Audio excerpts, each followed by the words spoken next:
Hi guys, and welcome back to my channel. So for today's mukbang, I have Japanese cheesecake that I made myself. I don't know if you've ever seen those videos on Instagram of the super fluffy cheesecake.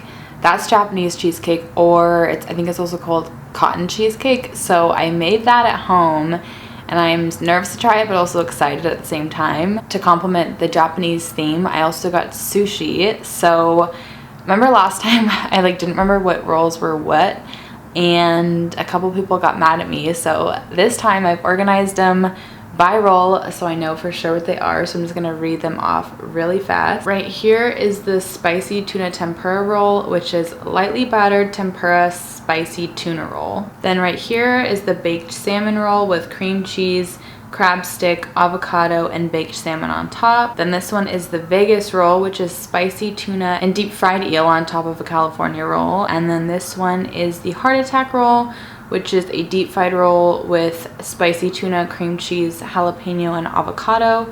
And then last one over here is a crispy Alaska roll, which is lightly battered tempura Philly roll. So now that that's out of the way, I also have some soy sauce right here to dip in, and I'm just also going to use my hands because I'm horrible at using chopsticks. So yes, I'm just going to start with this one in the corner right here. I already forgot what it is. And then for today's mukbang, I'm also going to be talking about the Chris Watts family murders, which I'm sure a lot of you have heard of, but I hadn't heard of it until a couple days ago. So I usually don't do true crime cases. Actually, I've never done really a true crime case, mostly just conspiracies and stuff like that. Usually cases like that don't really bother me. I don't cry during movies. I'm not a super sentimental person, but this case, reading about it, I couldn't stop researching it, and so I figured I would make a video on it.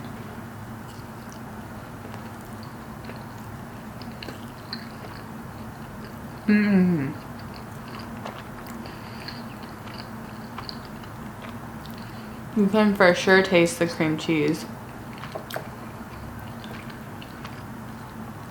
So good.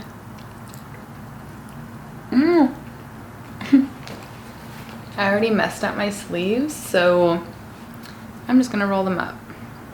So basically for this video, I'm kind of just gonna talk off the top of my head. I've watched so many videos on this case. I'm just gonna kind of talk about what happened and why it's just so horrific.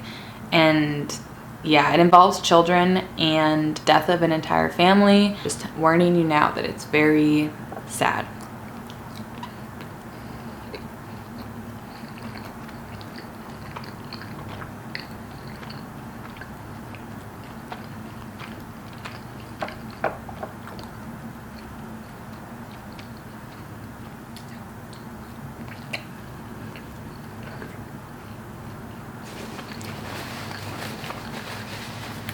So if you're not familiar with the case, just a quick rundown of the basics is that a man named Chris Watts, who is currently 33 years old, killed his wife and his two children in their Colorado home on the early morning hours of August 13th. His daughters were named Bella and Celeste. Bella was 4 and Celeste was 3. And the way that he killed them when the autopsy results came out was that he strangled his wife with his bare hands, which would have taken around 4 minutes. And then he proceeded to suffocate his daughters. Bella, who was the older one, who was 4, showed signs that she fought back, which is it just breaks my heart. I can't even imagine being that young, and the man that you think is your father and your hero. My daddy is a hero. He helps me grow up strong. He helped me snuggle too. I can't imagine waking up in the middle of the night to him suffocating you. So not only that, but he then proceeded to load the bodies into the back of his truck and drive to, he worked for this company called Anadarko Petroleum, and so he drove them off about 40 minutes away to an oil site, dumped his wife's body in a shallow grave in the field, and his daughters in 2 oil tanks.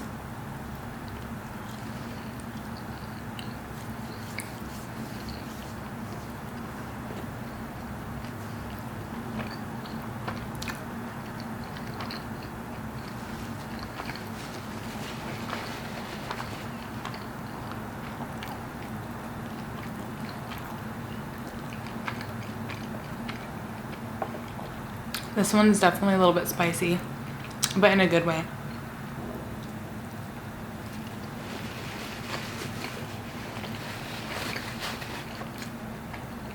So this case, when it happened, it immediately caught media attention for several reasons. One is that they seemed like the perfect family.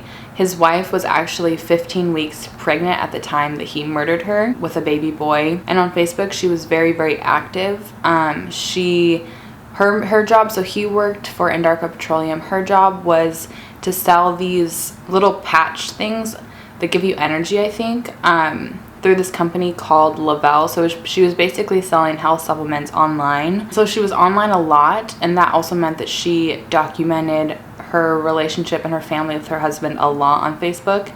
So there's several videos where she's describing how Chris is the best thing that has ever happened to her. Got a friend request from Chris. I was in a really, really, really bad place, and I got a friend request from Chris on Facebook, and I was like, oh, what the heck, I'm never gonna meet him. Except, well, one thing led to another, and 8 years later, we have 2 kids, we live in Colorado, and he's the best thing that has ever happened to me. There's videos of them on family vacations. Say hi. Hi. Look how much weight he's lost, dude. All the shirts. Skinny mini over there. You froze on me, so I'll see you soon. We're gonna go get some steak and lobster and some food. Drinks are on me. Just saying. It's all inclusive. There's videos of her surprising him that she's pregnant again, and he seems happy in the clip.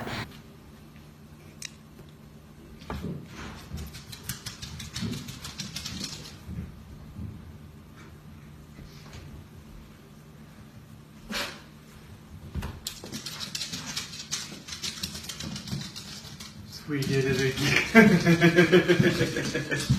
I like that shirt. That's awesome. So on the outside, it just looked like they had the perfect life, which is why it's extra shocking that he killed them all. Like, there were no signs. I mean, there were signs towards the end, but before that, it was like he literally was the perfect family man, you would think. So next, I'm just gonna try this Japanese cheesecake.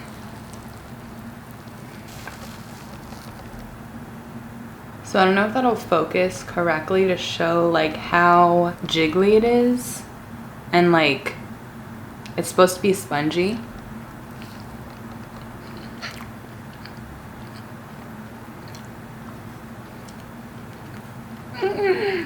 Oh my gosh, it's so good. That's literally like so light, I can't even.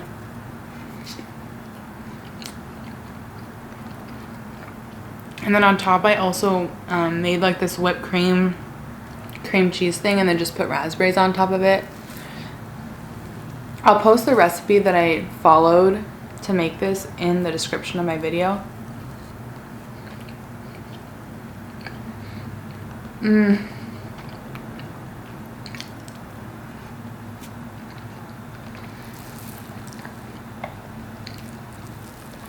It's like a way lighter cheesecake. Like, it literally is like custard sponge cake, kind of.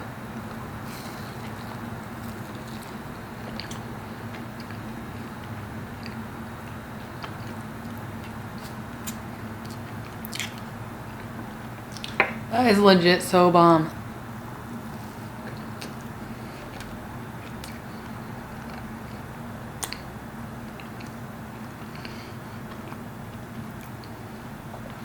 It's kind of a long process to make it. Like, you have to beat egg whites and make a meringue and all that kind of stuff, but it's so worth it.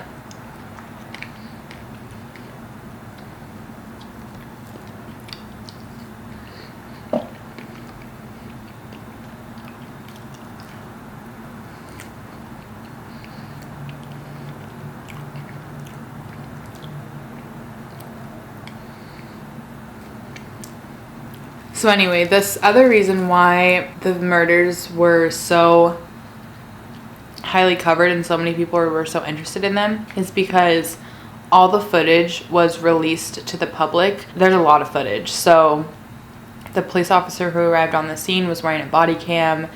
There's footage from the confession of Chris Watts, his interviews, his polygraph, all that kind of stuff, and combined with Shanann's videos, the wife. It was just, it's weird because usually you hear about these things or you read about these things or you might see the person who is being convicted in court, but you don't see them being arrested. You don't see them talking to cops, pretending to be innocent the entire time. You don't see them fail a polygraph and all that kind of stuff. So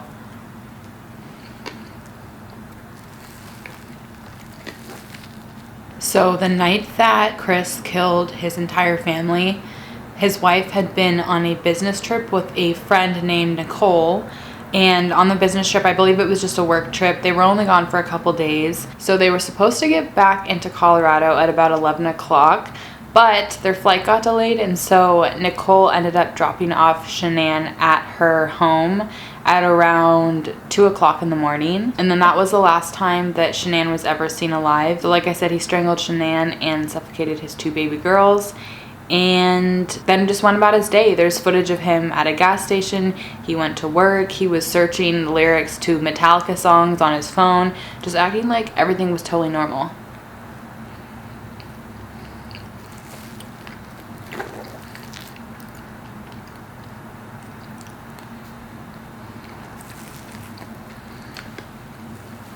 This is so good. I just want to eat all this.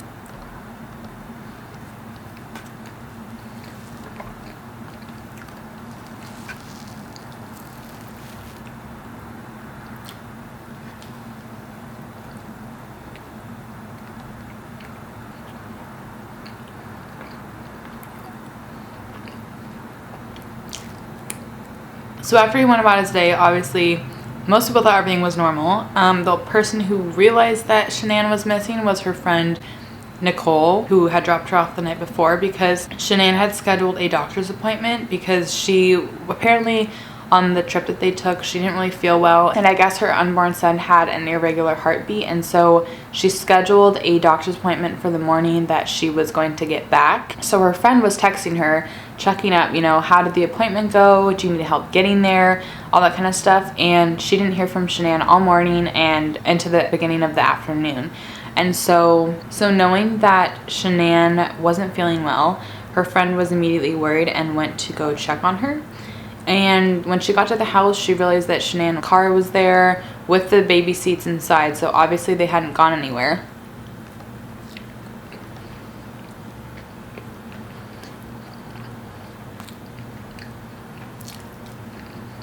And so she tries ringing the doorbell and getting into the home. And the Watts had a security system where when someone tries ringing the doorbell or getting into your house, you get notified on your phone so you can see who's at the door. And so Chris gets a notification on his phone that someone's trying to get into his house. And so he checks the little monitor and sees that it's Shanann's friend. And so he calls her and says that, like, he doesn't seem worried at all. And he calls her and is like, yeah, Shanann said that she was going to go on a play date with a friend. I don't know what friend, but she was going to go on a play date, and that's why she's not there. And Nicole was like, but her car is here, and so is the baby's car seats. Like, there's no way she went anywhere.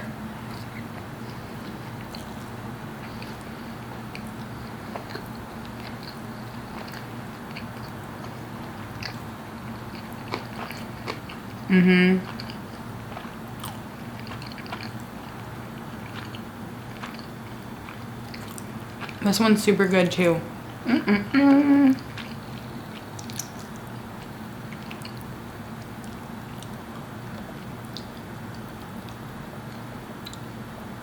So he says that he's gonna come down and meet her at the house, and he's like, oh, I'll be there really shortly. So keep in mind, she calls him at, I believe, around 12:18, if I'm remembering correctly. I'll obviously put screenshots of everything on the screen, but she calls him at around 12:18. And he eventually she calls the police after like an hour of him not showing up. And he eventually finally gets there to meet the police officer 2 hours later. Just like totally just does not care. You would think if you want to keep up this assumption that you don't know where your wife is, you would be more in a panic. Like she could be locked inside and something could be wrong with her.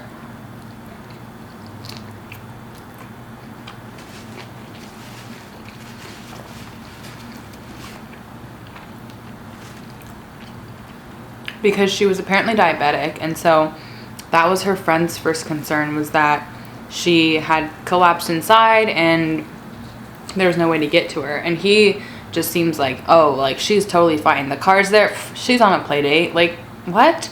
Not only does he take forever to get there, but when he gets there on the scene and meets the police officer, walks up and shakes the police officer's hand, he stalls more. Like, you would think you'd be calling into the house, like, Shanann, are you okay? What's going on? But no, he goes into his wife's car first, doing who knows what.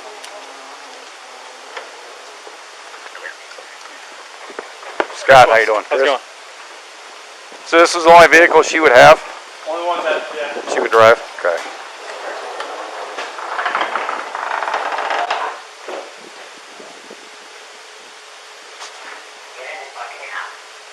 So after he goes inside, he goes to unlock the front door to let everyone else in.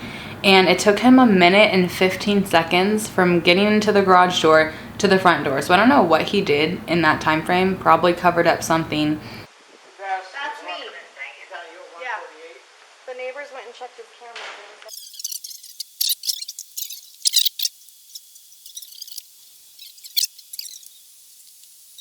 I mean, that's up to him. It's his house. If you guys...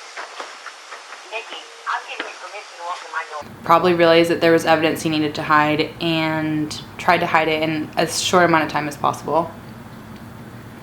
Sorry, I'm like talking really fast. I'm getting really worked up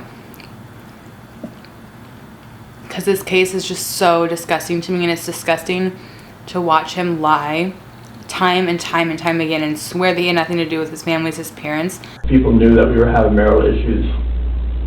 They're going to look at me, especially with the way everything looks. And it honestly just makes me sick to my stomach, because this is something that I would never do. Ever. But then the entire time, you realize as you're watching it that he was lying to everyone and just acting fake concerned.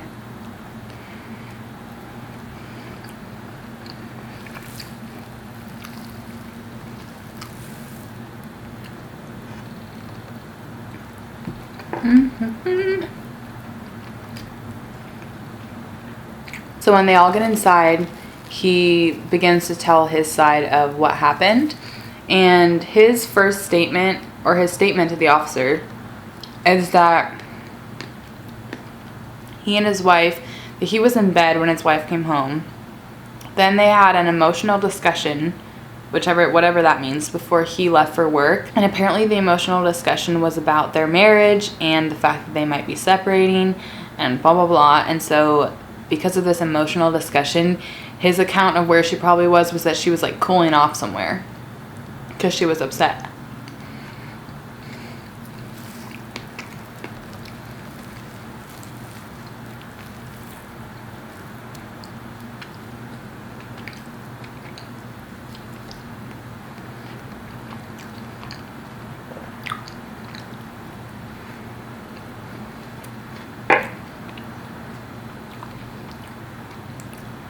So after he gives his statement to the police, they also find his wife's purse and phone in the house. And so it's obvious that she didn't just leave. Her job was to sell stuff online. So she was always on her phone. She always had her phone on her, according to what her friend said.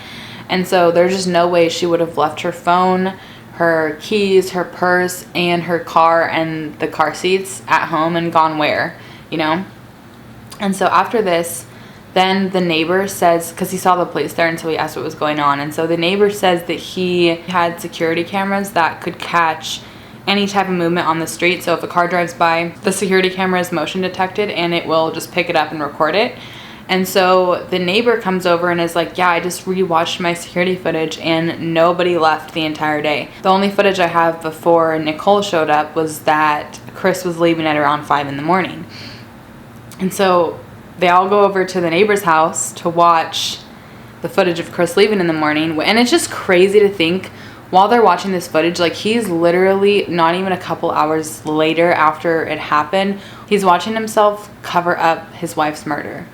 Is this on continually recording? Yep. Well, It's not, is it motion or is it? event, Okay, so it's motion.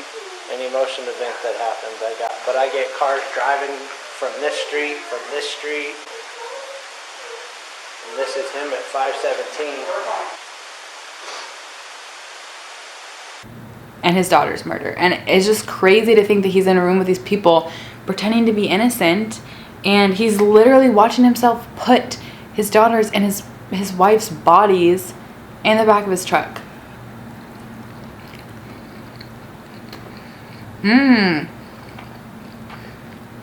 This one's really good.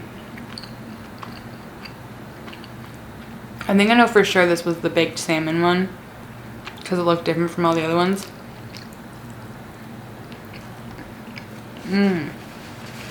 So while they're watching the footage, Chris is acting super fidgety and awkward, avoiding eye contact, trying to over-explain stuff, and just not acting natural. Like, it's very obvious that he is hiding something. And so even the neighbor, like after watching the footage with the police officer and Chris, the neighbor secretly says to the police officer, he's like, Chris is not acting right. He's not acting right at all. No. He's never fidgety. He's never rocking back and forth. He's trying to over-explain stuff. He's usually super quiet and just keeps to himself, and he is just acting strange. So even the neighbor noticed a difference in Chris's behavior.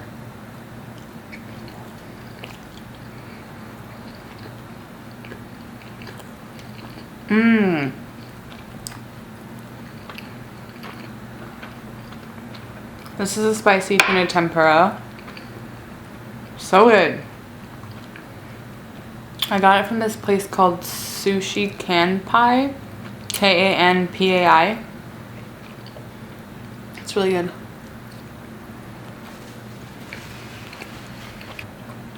Not only that, but then the next day, Chris goes and decides that he wants to have TV interviews with local TV stations, begging for his wife and kids to come back. And I will just play the footage. Be aware that it is very cringy because it's just seems so scripted and fake. I hope that she's somewhere safe right now and with the kids.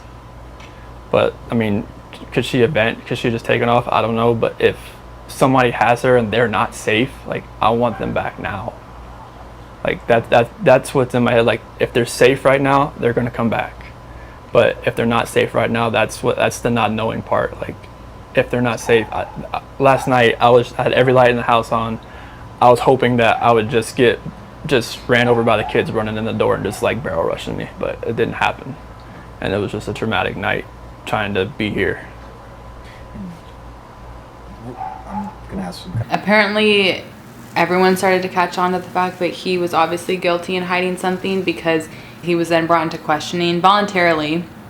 But I was looking at stuff online, and people think that he is a narcissist. Not an overt narcissist where you think of as the classic narcissist where they're so into themselves and they're just openly like, it's all about me, I'm the best, like that kind of narcissist. He's the covert kind where he kind of secretly thinks these things about himself, and he thinks he'll be able to lie his way out of what he's done, and he thinks he'll be able to lie his way out of a polygraph. And so that is how they were able to keep him talking, essentially, is because he just thinks that he's so great that he can just lie himself out of this one.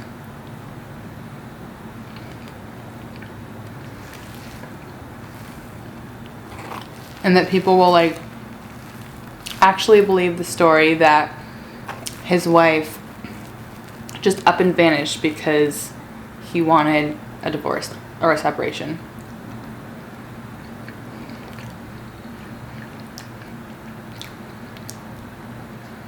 So while he's being questioned, he continues to lie.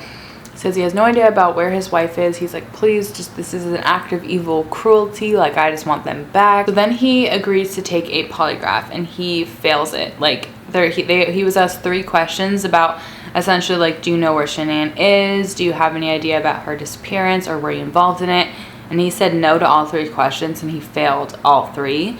And so then when he is further interrogated after the polygraph and he realizes that he failed, the FBI agents start painting this picture that Shanann was really controlling and could have cheated on him and all this kind of mean stuff about her that they've heard, like that's how she was. Shanann do something to them? I want to believe that maybe Shanann did it. What did Shanann do to them? Chicks are crazy. And so clearly he knows that he has no chance to get out of this one. He failed the polygraph. No one believes his story. Like, him and his wife are having marital troubles, and then she just randomly disappears. Like, no one believes that. And so when he realizes that he can't really sell this story anymore, he literally takes the idea, like, he's so dumb that he took the idea that these agents planted in his head by trying to get him to admit to killing her by calling her controlling and all this stuff. And literally, this is his story to this day of what happened. That Shanann came home from her trip early in the morning. They got into a discussion about how he wanted a separation. She got mad, went and strangled their 2 children, and then in a fit of rage, he killed her. So that's literally what he changed his story to. So obviously he was arrested, and by now, I think in December, he was sentenced to like consecutive life sentences for the murder. So like, he's guilty. And obviously he was arrested, but like, to this day, he maintains that that's what happened. Why wouldn't you just say that? Why wouldn't you have just called the police if you actually murdered her? Like, you went and you dumped your little girl's bodies into 2 oil tanks. I don't believe it for a second. Like, there's no way. So this one has some frosting on it. I don't know if you can see.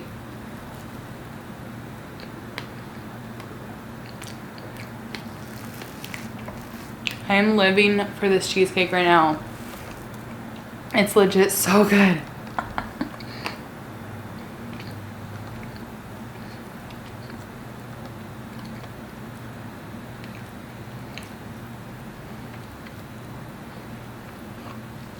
So eventually they locate the bodies, and they're at the oil rig where Chris worked.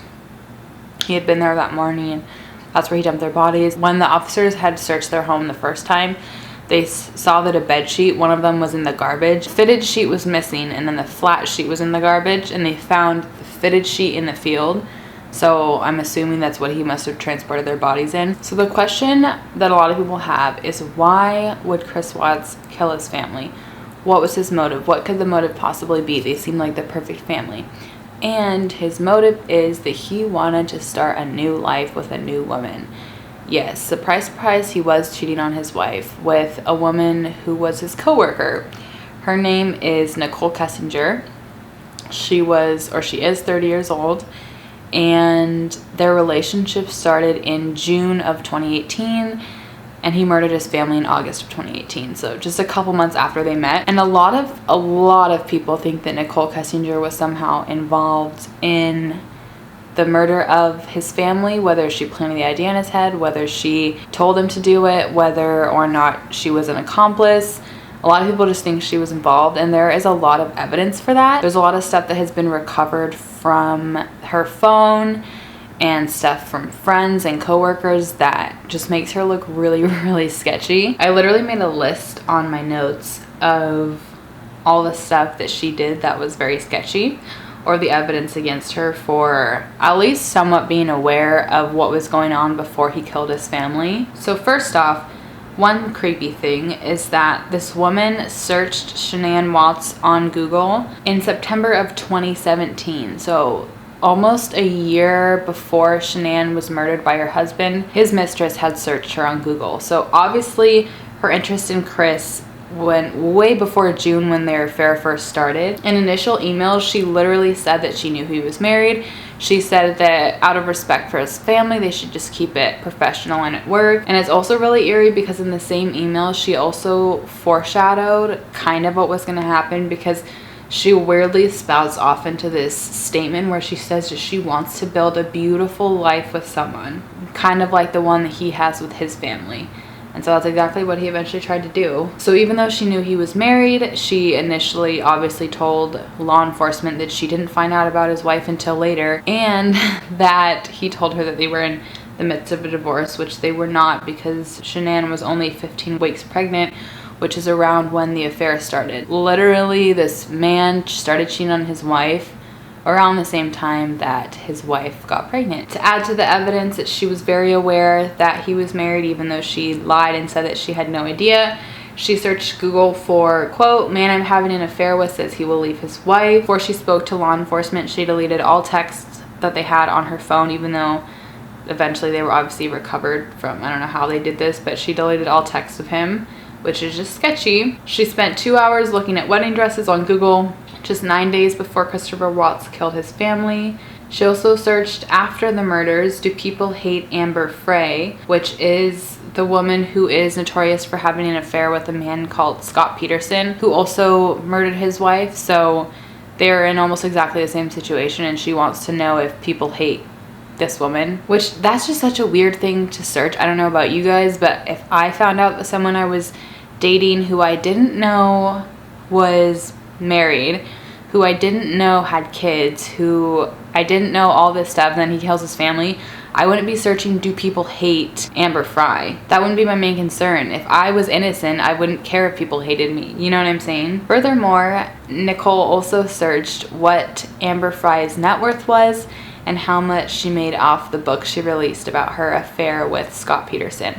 So I'm assuming we're gonna hear from Nicole Kessinger eventually. She might release a book and she wants to get paid from it. So that's great. And to make things even more cringy and even more disgusting, Shanann's little boy was gonna be named Nico Lee. And I don't know if that's a coincidence or not that Chris Watts' mistress name was Nicole.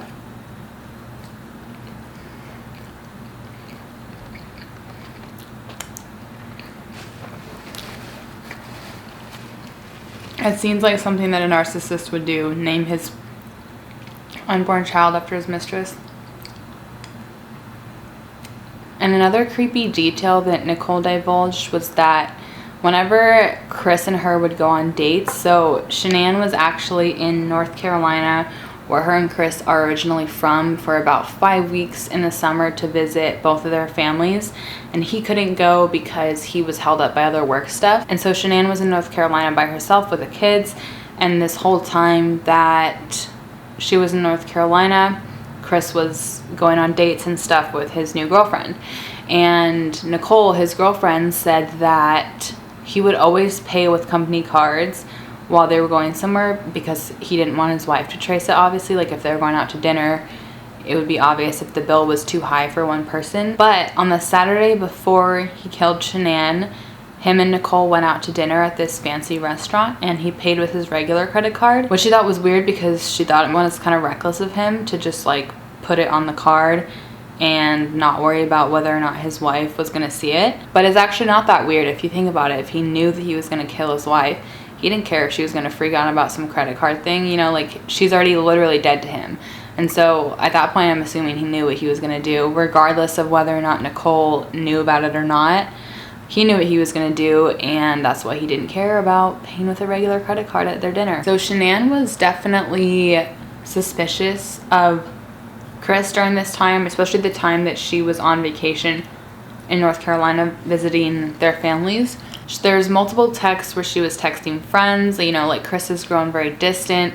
I don't know what's going on with him. She texted one of her friends that Chris said that he didn't want to have the baby anymore, and that he thought that having another baby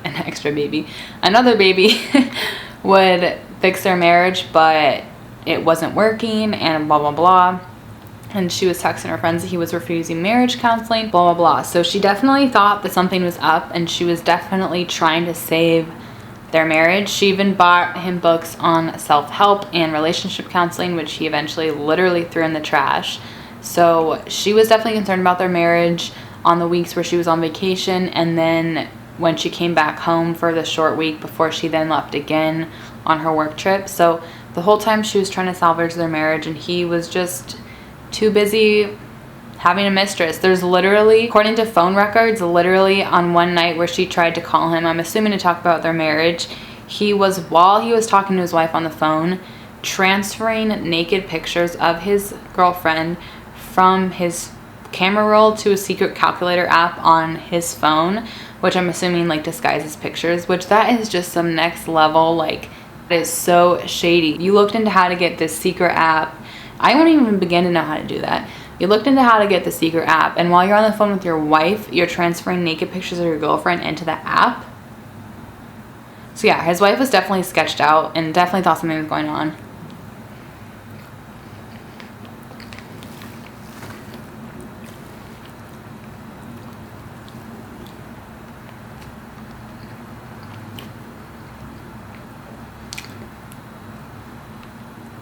So on one of her texts to her husband trying to save her marriage and figure out what's going on, she texts him, "You okay? It's like you don't want to talk. I keep trying to talk and I dig it out of you." Watts replied, "I'm fine, baby. The last few days at work have put a lot of responsibility on me with new people.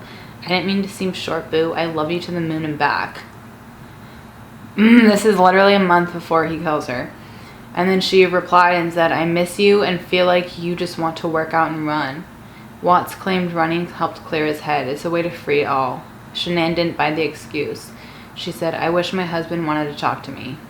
So she was trying to save their marriage and he just could not care less. He was just too focused on his new mistress and he wanted a life with her and not his wife anymore. Which is just so ridiculous to me because it's like, you can leave.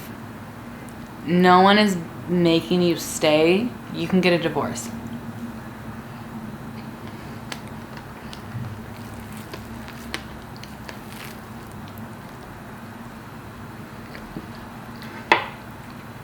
Disgusting. So yeah, I think that is it for what I wanted to say about that case. It's just like, I just can't believe that it happened. Like,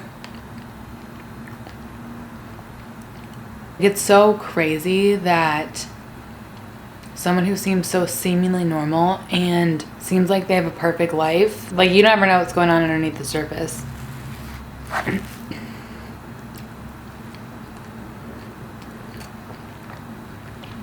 So, yeah. Anyways, I hope you guys enjoyed this video. I hope you guys enjoyed the cheesecake. I know I love the cheesecake. I hope you guys enjoyed the sushi. I love the sushi too. I'm very full now though. Sushi just fills you up so fast. But yeah, I hope you guys enjoyed the story. Even though it was really depressing, I felt like it was something I really wanted to talk about on this channel because it just really grabbed my attention. So yeah, I hope you guys enjoyed and I will just see you in my next mukbang.